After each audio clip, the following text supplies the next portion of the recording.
Yeah, hey everyone. So for today's topic, I wanted to talk about the SOAP protocol.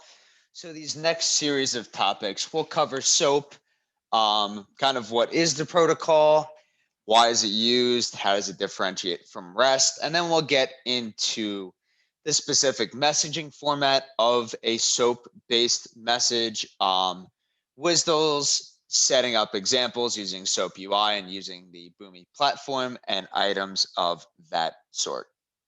So, with that said, the first item you may be asking is what is the SOAP protocol? So, just as an example, web application. So, for example, Boomi need to communicate over the internet to a server. Typically, this communication does happen over HTTP. Obviously, there are other communication methods, SFTP, items of that sort. But let's just use as an example HTTP because browsers support it and most servers support it as well. How are you going to communicate over this? And an example of this is SOAP.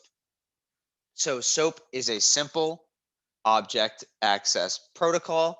So it's a communication messaging protocol built on top of HTTP. So similar in the fact that TCP IP is built on HTTP, SOAP is built on HTTP. So it just goes up a level on the stack. So SOAP is XML based. And as I said, it is a protocol.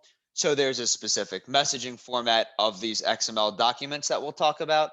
So you have an envelope, you have headers, items of that sort. We're not there yet, which is fine, but just know that it is XML based for now. So with that said, there are pros obviously of using the protocol.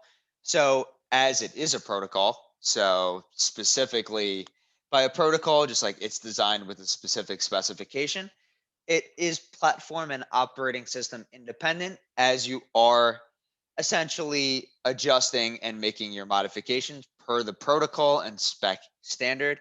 It is relatively lightweight in the fact that XML is considered a lightweight language.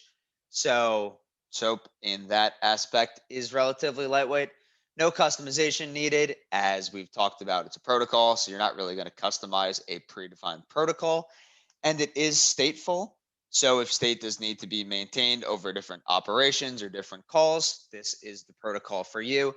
The current version of SOAP, version 1.2, is considered very secure as well, which is great because obviously security is a huge concern in today's environment. Um, SOAP versus REST. So obviously we're typically used to the REST protocol, which is why these topics exist, in that SOAP isn't as common, but is very important. So as I've been emphasizing, SOAP is a protocol. So SOAP cannot use REST.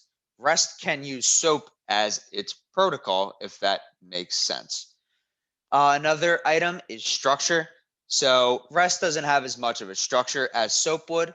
So in that sense, you can really send anything over REST technically, just like a simple message, items of that sort.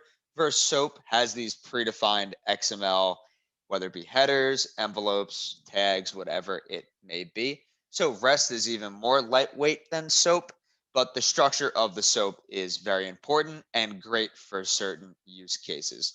So with that said, we'll talk more about the messaging and something called a WSDL in the next couple topics. Have a nice day, guys.